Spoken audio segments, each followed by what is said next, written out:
Awesome. All right, happy Friday, everybody. Today we are very fortunate to be joined by Chang Xiao, who's an assistant professor of computer science just up the road at BU. Prior to starting as faculty, he was a research scientist at Adobe, and prior to that, did his PhD at Columbia. So Chang's research is kind of sits at the intersection of like AI, HCI, and visual computing. Does a bunch of stuff. One of the big threads of his research is on interaction techniques to support creativity, which is something that we're all interested in here. And so today we're going to learn about this context-aware interaction techniques for generative AI and other things. So take it away. All right. Thank you for the introduction. Hi, hello, everyone. It's very nice to be here. Actually, it's my first time to visit Brown, so I'm really excited. My pleasure to give a talk about some of my recent research on the topic called "That's All You Need" was naturally intelligent interaction. So before I start, I want to do a quick survey. How many of you have used AI in any of the writing tasks in the past week? Past week. Almost everyone. Daniel, don't you use AI? I do sometimes, but I haven't used it in the past week. Okay. Yeah. Okay. So almost everyone. And can anyone share what's the kind of your procedure of using AI? You use ChatGPT, or what's kind of the process looks like? I'm happy to. Yeah. I talk to it a lot. I use voice to I use the audio version of ChatGPT, and I will describe things I want to say, and then I'll have it write down, and it will usually be bad, and then I will edit it manually what they do, and then and then I'll just iterate. It's actually pretty time consuming, but I find that it's sometimes it's almost like a rubber duck, like talking back at me. Yeah. Cool. Yeah, so I think most of us follows a workflow like this. You write your own, document in your own preferred editor, would be like Google Doc or some Gmail or Overleaf, and then you copy the paragraph you want to improve or want you add it to the ChatGPT, and then you describe all the context information, like what kind of the task you're working on, and what's the document, is that like a letter or a paper or some administrative work. So you describe the task, you maybe let them do proofread or you shorten a little bit, and then you copy the result back. So this is the most common way of how people use AI, but it's actually very tedious because you need to switch the interface. And also because you only most of the time you only copy the one paragraph to the ChatGPT, you don't have the context information on the entire document. So you need to manually specify the context. So recently there are several platforms try to solve this problem by integrate AI directly into your editing environment. So Google has the product called the Notebook LM, lets you to add some different resources like the websites, or add some a video or some your own notes into their resource tab. So in that case, whenever you ask a question to ChatGPT or ask them to improve something, they're able to access all the materials in your resource tab. So they kind of know the context information. So you don't need to specify that manually. And also, lots of times they can provide you more accurate answer because they are grounded by the real context. And also, it's also very recent product called the OpenAI Prism. So this is actually essentially an AI integrated version of Overleaf. So you can write your LaTeX project in their interface, and it's exactly the same as the Overleaf, but it has the AI integrated. So you can have a chatbot just directly in their interface and ask the questions, and also maybe select some paragraph and ask them to improve that. So it's very convenient. So this paradigm is better, but it also have a significant drawback. It locks you into their own editing environment. So if, for example, if you prefer Overlay or if you prefer working on your local interface, you must abandon that and use their interface. And also these tools cannot access any of your local file or for example, your code base. So there are two observations that we have that's very connects to how we naturally interact with the documents. So the first observation is that we already kind of leave some comments in our inside our document. Maybe in a LaTeX project, we will leave some to-do notes. For example, please check this plan, or please add some citation here. and does the claim citation support this claim? Does the code, can we check the code? Are we really implement like this? And then we leave those comments to our collaborators or our students to let them fix that. And in Overleaf, it's very even more convenient. We can just leave a comment just directly with their comment feature. So this is something that we all do very naturally. And the second observation is that when we write computer programs, it's actually very different from how we write a document. In computer program, we just write in the separate interface whatever editing environment we have, be a VS Code, be some like just editor, like the main editor, and we call our external runtime to execute the program. So for example, you write the Python script in the VS Code, and you run it on the terminal with just one command, like Python script.py. And the editor is just the interface, and the runtime is actually a separate thing. So these two observation actually motivate us, and we combine with this like interaction pattern that we naturally familiar with to our writing experience. So that we can write in our original interface and let the AI to execute the interaction in a context-aware way. So this is exactly what I built. This is an open source project called Reactant. So it works as a plugin as a AI agent. It allows you to write the annotation inline in your document, just directly in the document when they are operate when they can just directly operate on. So here I can add some like annotation tags here. The tag is very small, but basically here I'm writing a paragraph about the generative AI. I say generative AI has become a real threat for misinformation, but I think I need some evidence to support that. So I can simply add a side tag here. This is the instruction to AI. Say search online for some real world example and add it here. And also I read a paragraph. I read this paragraph very quickly. I didn't check the grammar, and I just tell the AI say as a edit tag, say proofread this and makes it read more naturally. And also you can support multi-turn conversation. So here I read a paragraph. I wrote some like idea about the projects, and I use a plan tag to evoke the multi-turn conversation. So ask AI say, verify whether this idea is novel and identify some similar work. So the AI will just return their output here. That will show some like related work they found online, they search online. And then I can add a resolve tag to tell AI to resolve this comment by adding this related work to the my big file, which contains all the relevant work.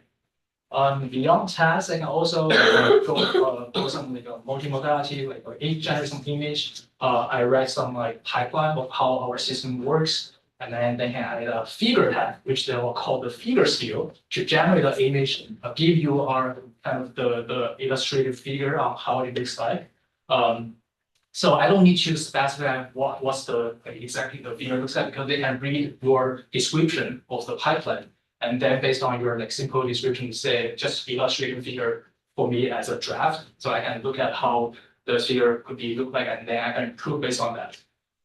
And the last thing is that you can also use that to read different of your file. Maybe you have some results, and they can ask code AI to read the results and generate a plot for me. And the good thing is that everything are done in inline, so you don't need to like switch your interface, and they're able to have all the context. And this kind of the results will improve your editing, improve your documents, and generate all the figures for you, and also update the file. So here's another example. Here I'm using VS Code to write a LaTeX project, and then notice the citation here is missing. I just add a side tag in the document, and then the AI will first search my local library, see if I already have the citation in my local file. If they couldn't find, they will just search online, and then go back to your and add that citation to your like big text, and then add the citation here. So and also I want to change the table style here. I don't like the YNN description. I want to use a check mark. So here I just type one command called SQ in the AI agents, and they will process your file, read the file, and do all the formatting for you automatically. Yeah, so you can handle not only for text, but also some formatting tasks. So this is a fully open source project that I just released recently. But before that, I will share with my colleagues and my collaborators, and they have found that's very useful in writing all kinds of documents. So I really encourage you to give it a try, and then this is a link. And the installation is very easy. If you are using any of the AI agents, for example, Cloud Code, Codex, or Cursor, or OpenClaw, any of the agents can just within one command you can install this plugin. So these are all coding agents, but the plugin can repurpose that as a document editing assistant to process the annotation for you. So another thing is the system is end user extensible. So all the tags that I define are defined by myself, but all the user can define their own tags by them. I'm curious, to what extent have you used this tool in your development of the tool? Like when you after you built the first version of Reactant, have you then used Reactant to help you develop subsequent versions of Reactant? So I use that to develop the README documents, and also use that to refine the skills specification, because I can define some tags, and I can use this tool to make the text sound more clear. And sometimes I found a bug, and I can send the bugs using the annotation, say, okay, here is not very clear because we have seen this bug happen, and they can just improve the workflow. Yeah. Question, I definitely see the benefit of just not having to copy and paste.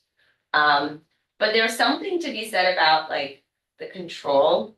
Like if I have a LaTeX document that I am, writing something that is important and I want, to use AI to fix typos, do a grammar pass and all of that. The effort of copy pasting, iterating, copying it back. I'm reading it as I'm doing that, and I'm sure that it's not touching other parts of the document that I don't want it to touch.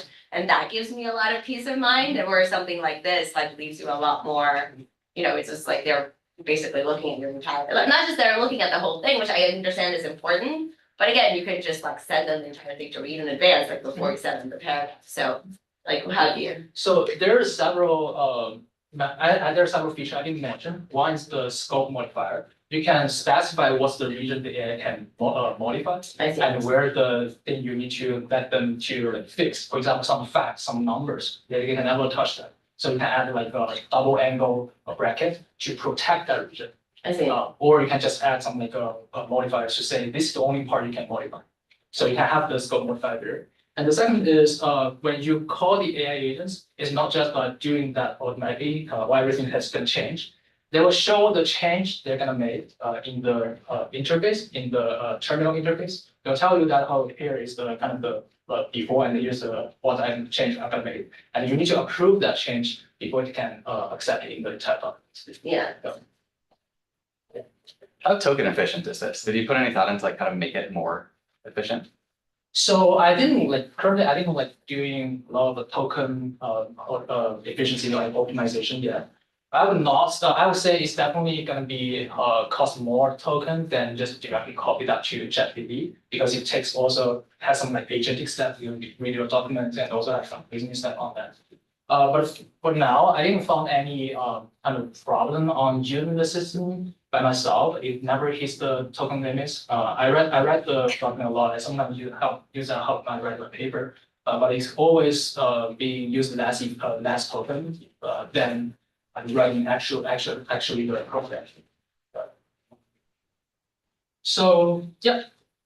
So this project actually reflects something that I have been thinking about a lot currently. You might heard the term of the context engineering that has been used in the AI community a lot.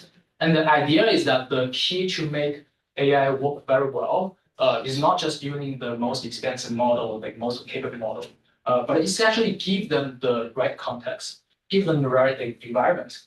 And I think this actually goes beyond AI. In HCI, more broadly, the most natural and intelligent interaction actually happens when the system can understand your current situation, for example, your environment, what type of software you're operating on, your task, and your state. And without you having to specify all the intention, everything manually. So that's actually the lens of the rest talk, and I will walk through 3 aspects on how do we make better context engineering. So first one is capturing the context. I want to capture the context in the unobtrusive way or intelligent way to make sure that it's blended inside directly in the user interaction and deliver that to the system. And the reactor actually falls into this category. The second one is enable the context. What if the context you want to use is not exist? How do we create new channels for richer context? And the third one is adapting to context. If we have the context, how do the system act on what they understand? How does the system respond to those contexts? And I will go through each project, each directions through the remaining talk. So the first direction, as I mentioned, the reaction actually can capture the context already presented in your document. But now I want to switch gear as I also mentioned, I was doing some of the visual computing and also HCI research. And I want to switch the gear from the digital world to the physical environment. I want to talk about some project in the AR VR domain. And how do we capture the context in the physical world to enable some natural interaction? So one big challenge for like better AR experience is to have sound effects in AR. So sound effects in AR is still a very hard problem. The reason is that it is challenging because you cannot predict where the user will initiate the AR experience in their physical environment. So here is an example. So we have like a virtual robot, and it's gonna like stopping, having very stopping animations, and the user could place it on a wooden table like this. But you could also place it on like a softer space, like a soft carpet. So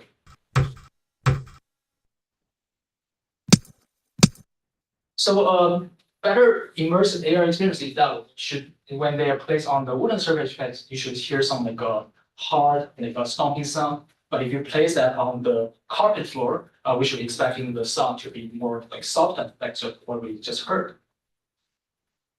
And the problem here is that when the developer they try to create this experience, they typically assign a fixed sound to an animation from their library. So they actually don't know what kind of object you're going to place the virtual objects on. But how do you design whether the sound should reflect the collision with the wood, with the carpet, or with something else? So it's almost impossible for the designers to understand that beforehand when we initiate the experience. So to address this problem, we proposed a system called Sonify AR, which is a context-aware sound generation system for augmented reality. This was done during my time at Adobe with my great intern Xiao, who is currently a PhD student at University of Washington. There's 3 key steps for the system. First is context collection. We have an AI model, and we can collect every information in real time with AI. And then we use the text-based representation to understand the context, and then send that to a third AI agent model to do the sound retrieval or the synthesis. So here's a concrete example. The user is sliding a virtual cup on the table, like this. And our system can extract all relevant information in this process. So for the digital part, because we can have the mobile device, all the events can be recorded in the system log. And for the physical world, we will use computer vision model to understanding the 3D geometry and the materials of the environment. And then we can fill the information into a predefined template like this. So in this case would be the sound event is slide and caused by the user and event cast on a ceramic cup onto a wooden surface. So this is just a simplified version of our template. In React, we use a more complicated template, but we have some different even else conditions. And once we have the template filled, we can send the entire event description to a large language model and ask, should this event produce a sound? And if the answer is no, the system does nothing and continue to monitor all the potential event at the back end. But for this example, the answer should be yes, because there's a contact sound happening between caused by the interaction of the two materials. So we can ask the LM to generate a query that can best describe the specific sound effects associated with the event. And in this case, the LM's output is sliding on modern surface sound effects.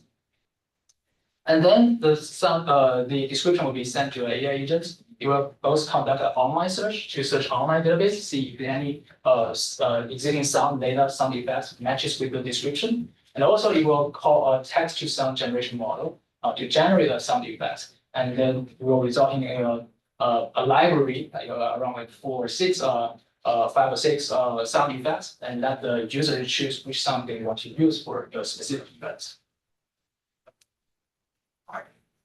So here are some demo video. The one I already showed on the different surface.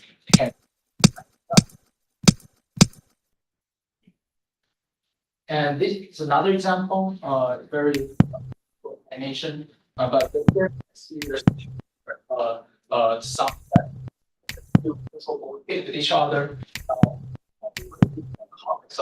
and then it's forced to produce a softer carpet. And here's another example. You can use, so in VR, AR experience, you can use the gesture to place the digital window in your environment. And when the window surface, window touch some like surface in the real world, our system can generate a contact sound to notify you to make sure you're not overlapping the object with the real world boundaries. Here the sound can give you some guidance on the placement. Okay, so Can I ask a quick question about this? This whole pipeline seems like it would take a while. How do you make this fast enough that it can be responsive to the user starts dragging the cup on the table and the sound starts immediately playing and you have to go through multiple LLM queries, some online searches, downloading some data over the network? Yeah. Yeah, so this is actually authoring pipeline, so it's not like a real-time response pipeline. It's more like the user wants to demonstrate what they're gonna do, and then you just say, okay, you're doing this, and this is how the function looks like. And then meanwhile, if some other users like reproducing this similar experience, and they will query the database, say, okay, this is like a pre-ordered experience, and they can just render the correct. Gotcha. So the onus is on the creator to sort of put the thing through all the different scenarios they expect a user might actually do at runtime. Yeah, Okay. yeah. So the both project reacting and solidify error both capture the context that already here in your document or in the physical scene around you. But here is something get interesting. What if the context you need doesn't already exist? What if you need to create some like new interaction modality that make user interaction more naturally within your system? So let me give you a concrete example on what I'm talking about here. So recently there has an explosion of interest in virtual reality and mixed reality, but there's still a major gap between the physical and the digital interaction. So if we look at something like the input device in physical world, we have the keyboard can provide you very precise and tactile feedback. You know where exactly the key is, and when you press it, you can have the tactile feedback, you feel the response. So that's why you can type on the mechanical keyboard very precisely. But in the XR environment, you're wearing an XR headset, you can only do some interaction like this. Like they have a virtual keyboard on the air, and you can only use this mid-air poking gesture. There's no real sense of touch, and it's very much harder for you to know where your finger is or whether you press the right key. And another example is the music instruments. So this is something that we already definitely very frequently interacting with in the physical world. Some instrument like guitar is actually one of the oldest and most refined multi-touch device It has the incredible, precisely expressive and give the artist a lot of vocabulary for them to express themselves and can produce a wide range of music styles. But its counterpart in the virtual world is actually far more limited, right? You can only mimic play guitar in this kind of using the air guitar gesture, give you a sense that you're pretending to play the guitar, but it's make you feel awkward and unnatural. And right now, this kind of interaction is mostly for gaming purpose. It's very hard to imagine someone use this to do some live performance or like doing something crazy music. So this example tells us that what's missing here is the tangibility, and that's actually lead to the key aspect I want to discuss, the key context information that I want to discuss with the virtual reality experience, which is the tangible interaction. So tangible interaction is actually not something new and not something that is very hard to achieve. You can always use the game controller and use a keyboard. There's lots of companies, they have their product already have the tangible device for you to do the control. But here we are thinking something else. Because all the tangible devices, they are electronic, they need to have the power connection and have the connection with your device. Can we just directly use the camera available on your VR device to detect the interaction event happening on the all tangible devices? So the idea is that you use the camera-based interaction to understand what type of interaction you're doing. I think it's very useful in the VR XR scenario because most of your XR devices already have a camera on it. And the benefit is that it does not consume any extra power, unlike the traditional tangible input device like the game controller. You don't need to build those hardware, and you don't need to charge it. And the idea is that we can build some like 3D printed interface that's customized to your software, like your interaction. So it can be very use that to fit with your interaction purpose. So this allows you to build the customized interface.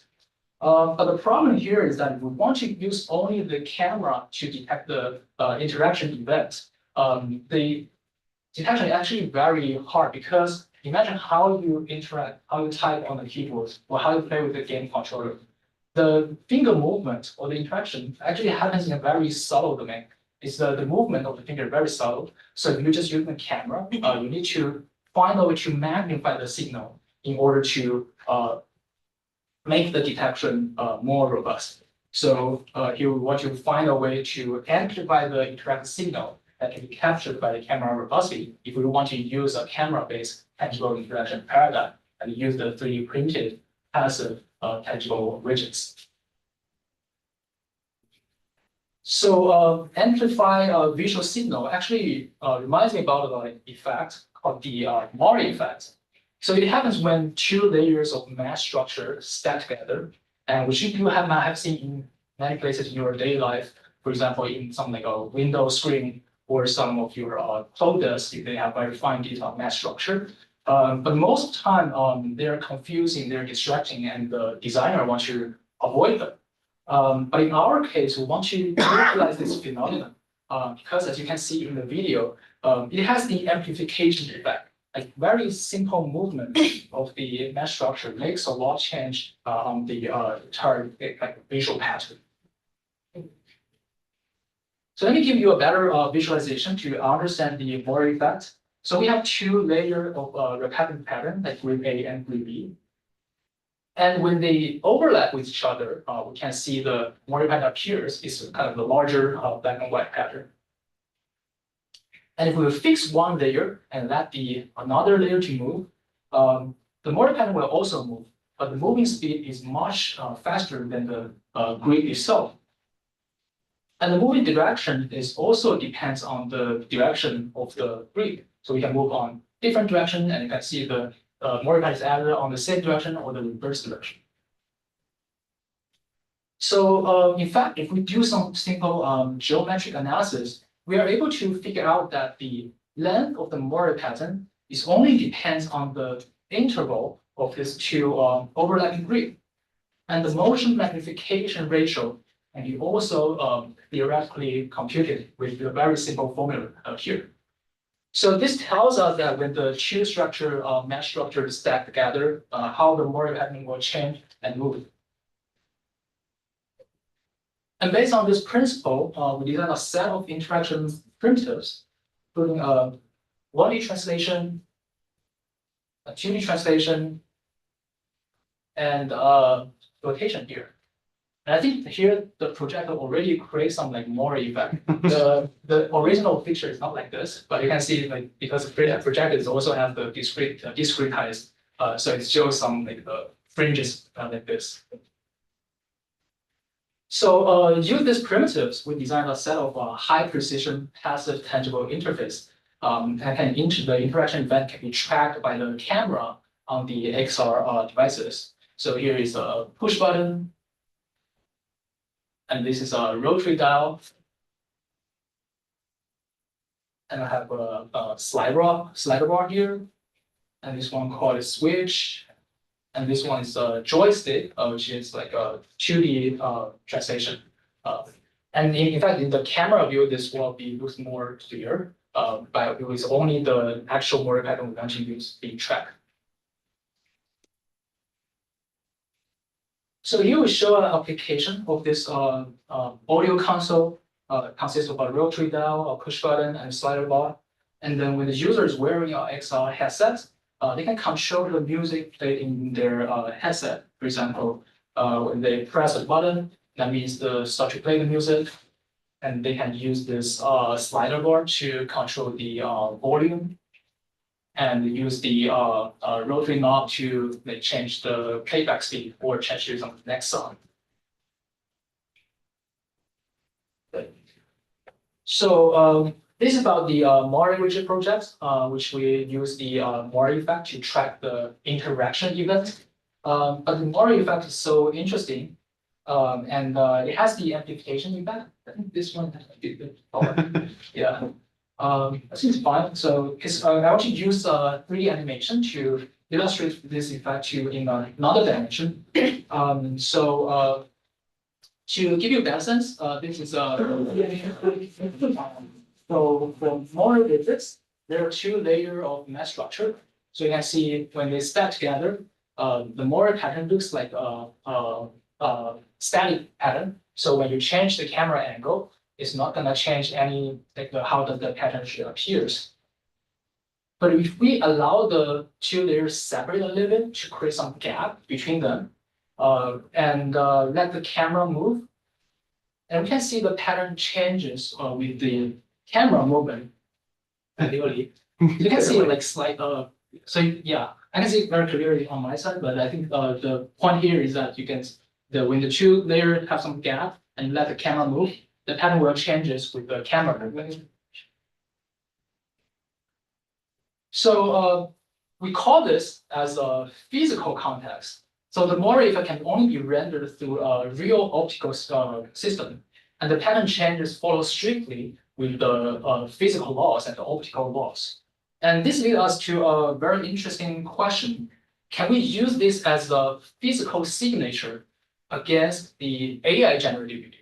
Because AI generated video don't have the physical content. So they don't know how the Mori pattern should move with the camera movement. And can we derive some formulas to verify this physical signature?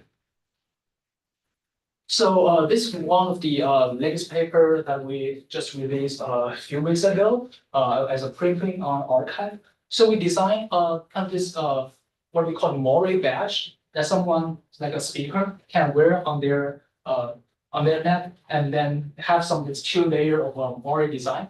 And then when the camera moves or the speaker have some movement, the Mori pattern will changes. And the change will actually correspond to the physical movement and physical law of the camera movement, like the relative movement between the camera and the pattern of the badge itself. And here you can see if slightly move, the pattern will definitely change. And we made a prototype like this. This is how it looks in real life. And we use 4 markers to just look for us to easier to locate this pattern, but we can use some other method to for locating that.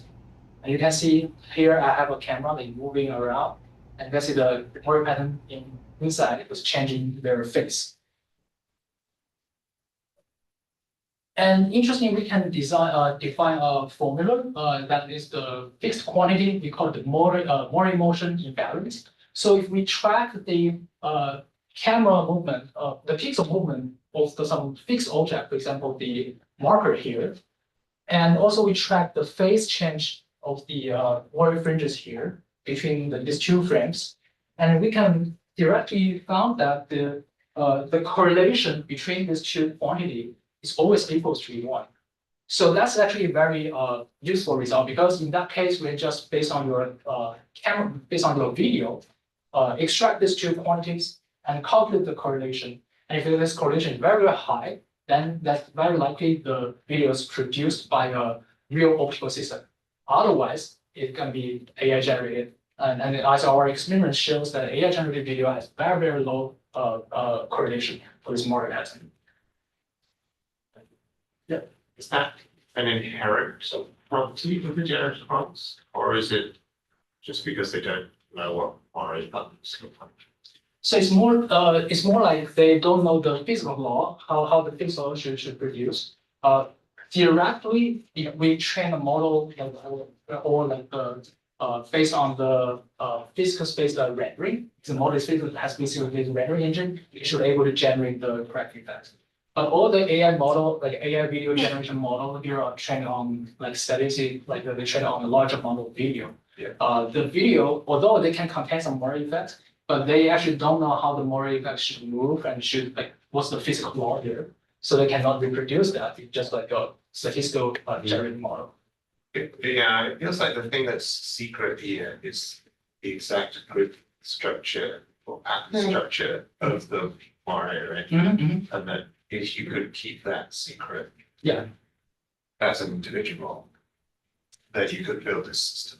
Yes. So then say, it seems like, let's imagine that the system gets adopted, but then there will eventually exist large data sets of people speaking, wearing these things, which you could train or fine tune the video diffusion model on. But if you don't know the exact structure of the pieces that were put together, all it's going to do is hallucinate a plausible. The best it could do is hallucinate a physically plausible Maury pattern, but it might not be the exact one that the person was wearing. Yeah, so it does require some information to be secret, to be totally secure. Yeah, I think the one we are proposing, the very initial version here, you can just verify the physical law without any knowledge about the pattern. But we also mentioned in our paper that if we have the pattern and the information, that can be actually used as the private key for the speaker, and that only associated with the speaker's identity, so it cannot be replaced. So this is how it works in the real system. Like when the people have holding this the badge, and you can see when they have some changes, the shape, the face has shifted. Well, you can observe some face shifting here. And for AI generated video, so first we tried just using the purely text-based generated video, text to video. It's cannot not generate any plausible Maury pattern because they don't really know how the Maury pattern looks like. So we adopted a more like stronger attack, which we give them the first frame and give all the prompt information, and we generate around like more than 1,000 video. And here is some of the best results that we pick manually. We think it looks plausible, but it still fails our like signature verification. So this is AI generated video. You can see the pattern looks very chaotic. They don't know how the pattern should move. And for this one, it looks much better. But the problem is that the pattern doesn't move at all. So there's no phase shift on the pattern.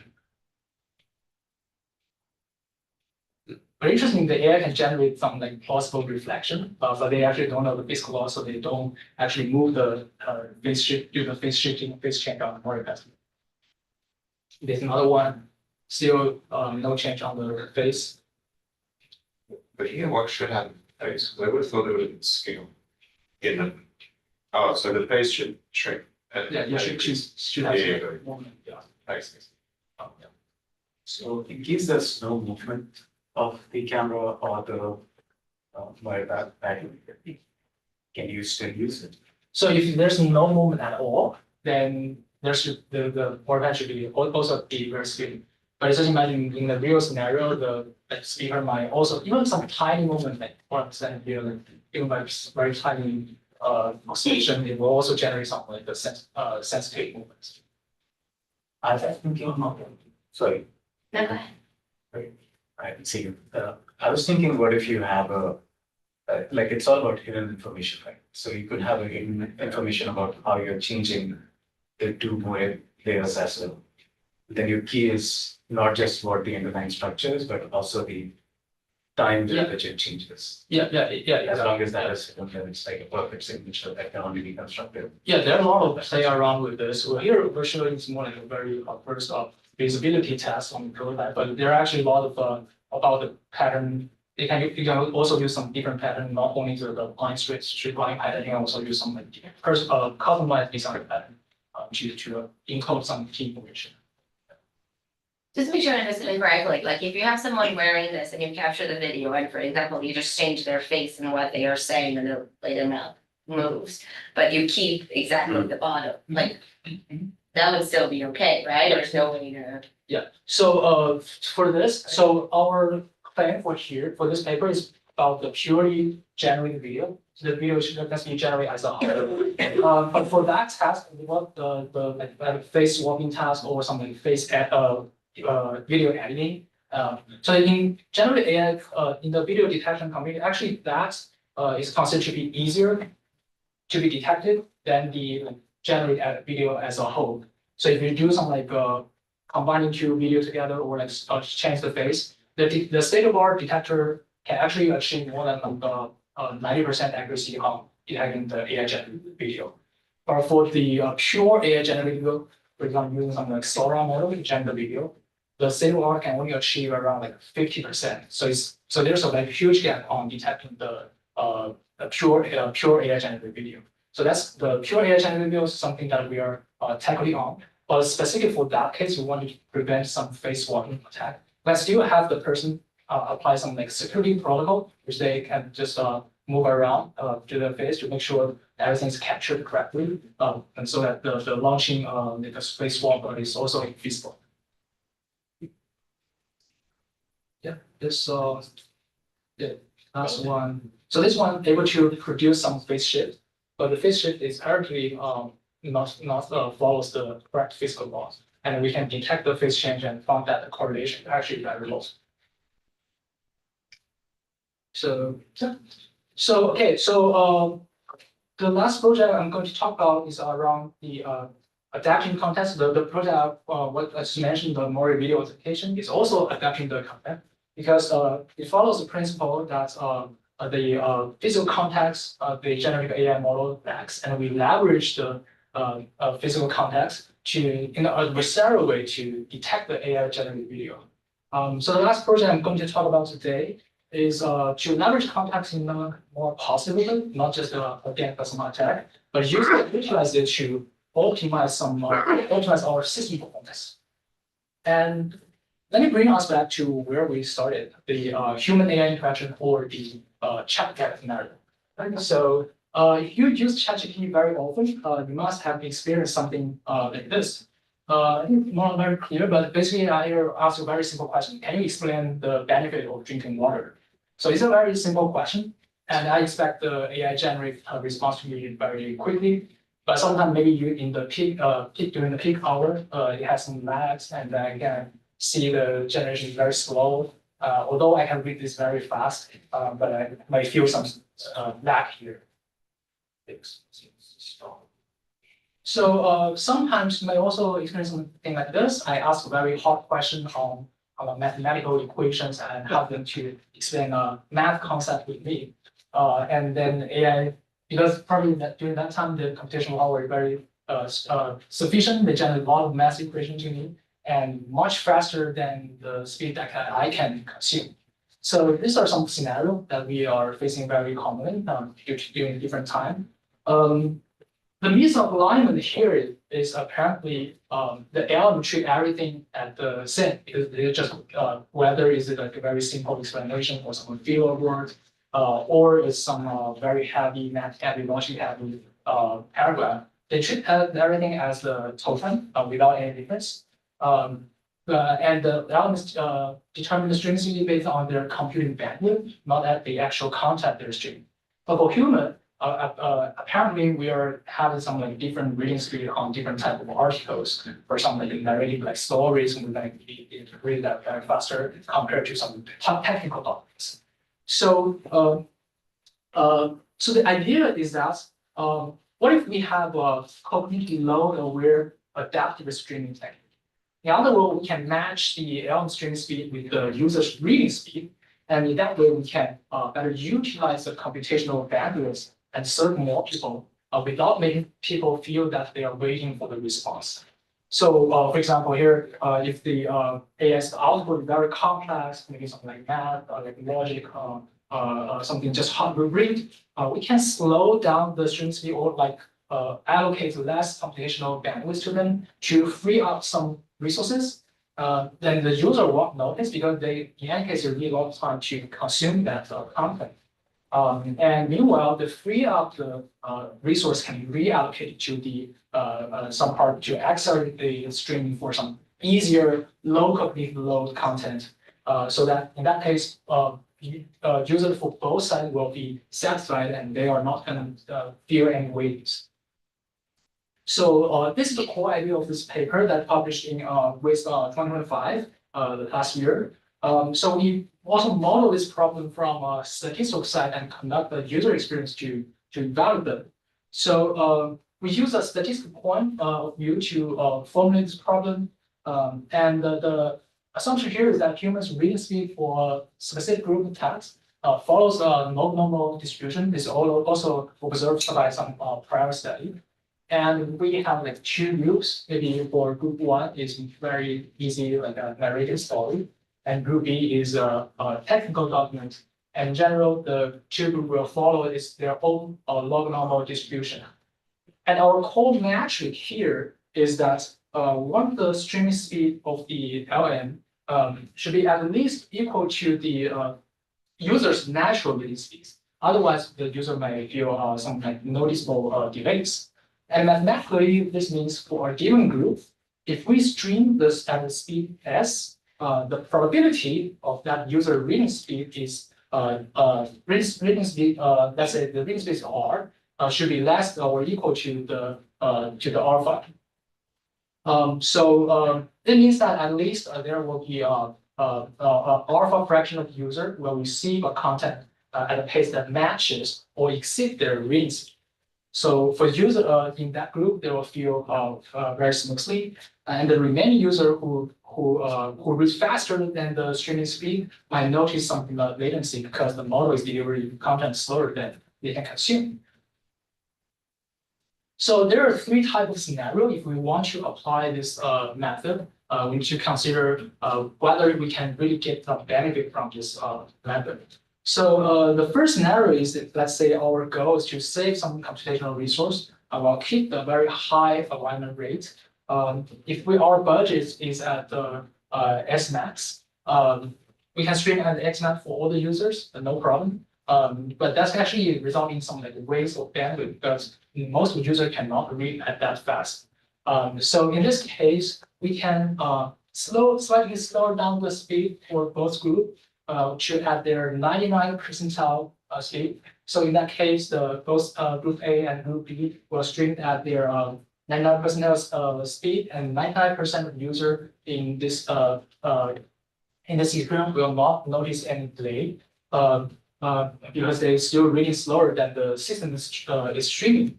But in the same way, we save some energy that can be freed up to do some other tasks. And in the second scenario, because maybe during some like peak hour, our bandwidth got slower, and the system can only afford at the streaming at the speed, let's say S0. And we still have like SA at the speed, which represent the some certain percentile of the two group. In this case, because it's because it's lower than the kind of the 99% of the group A. So many people in group A will notice delay because they're reading something very easy. In this case, but group B still have some benefits we can allocate to. So we can slow down the streaming speed for group B and increase the streaming speed for group A. And the GA is actually the area under the log normal distribution, which means how many people from group A has get more natural reading speed higher, more natural streaming speed higher than their reading speed. So in this case, there are only maybe a very few people in group B will get affected by the slower down of the streaming speed, but in group A, there are a lot more people will be satisfied with their streaming speed. And the third scenario is very easy. So we have even lower or even constrained computational resource. Whether we should adjust the streaming speed should be considered more more carefully considered. If the goal is to increase the total alignment rate, so the reallocation should only be happen when the GA is larger than GP. Otherwise, you have more people feel unsatisfied about their streaming results.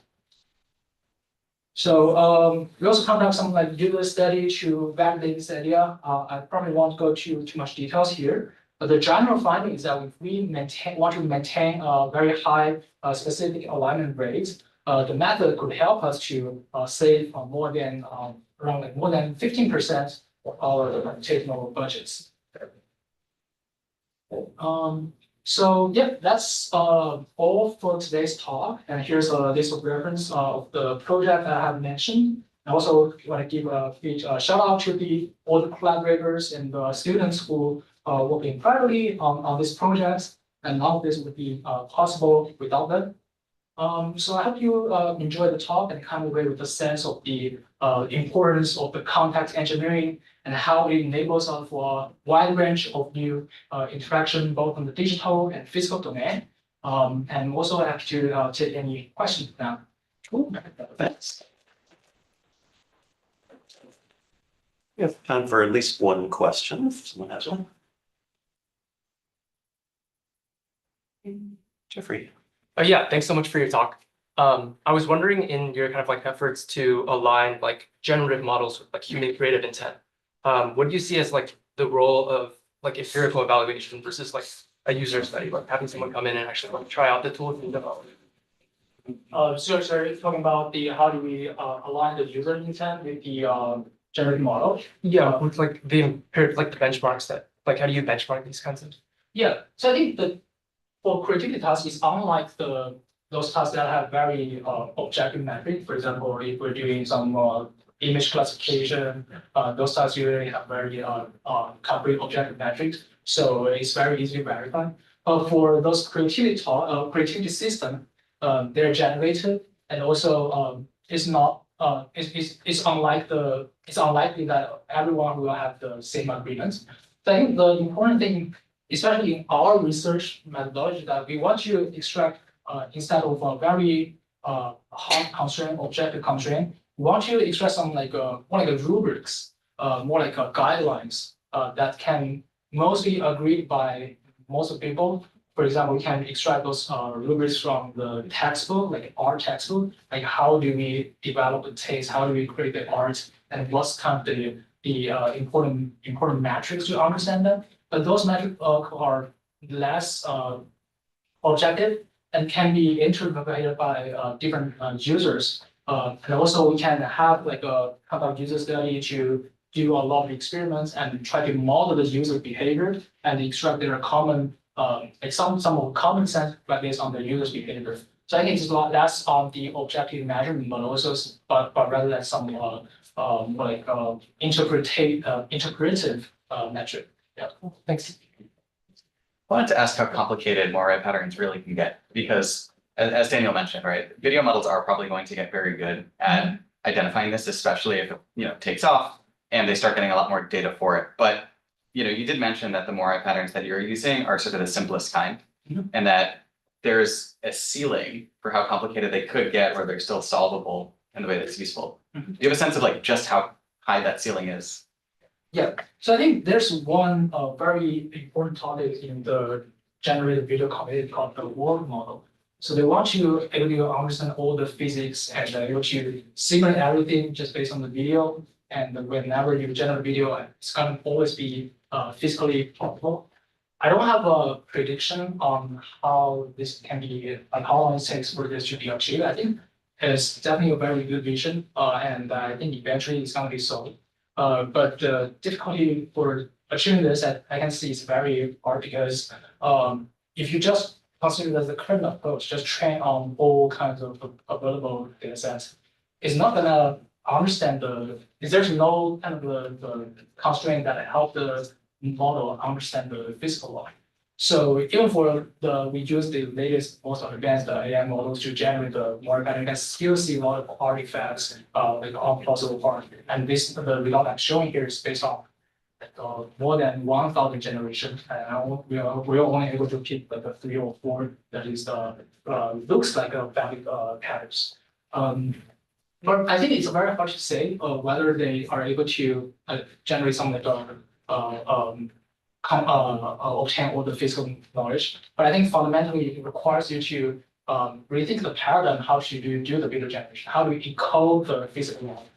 If you are able to do something like physical basic rendering and code that physical basic rendering engine into your generated AI models, and I think that that would be possible to break this defense. But I think this also raised more like broadly raised the question that what's the content lack of the generated model, what they should be focusing on, not just only train larger deeper model, but also focus on this aspect on the physical based world understanding. I suspect you have a follow-up, but we should probably wrap it up for now. So, So, election by. yeah. All right, let's thank our speaker one more time.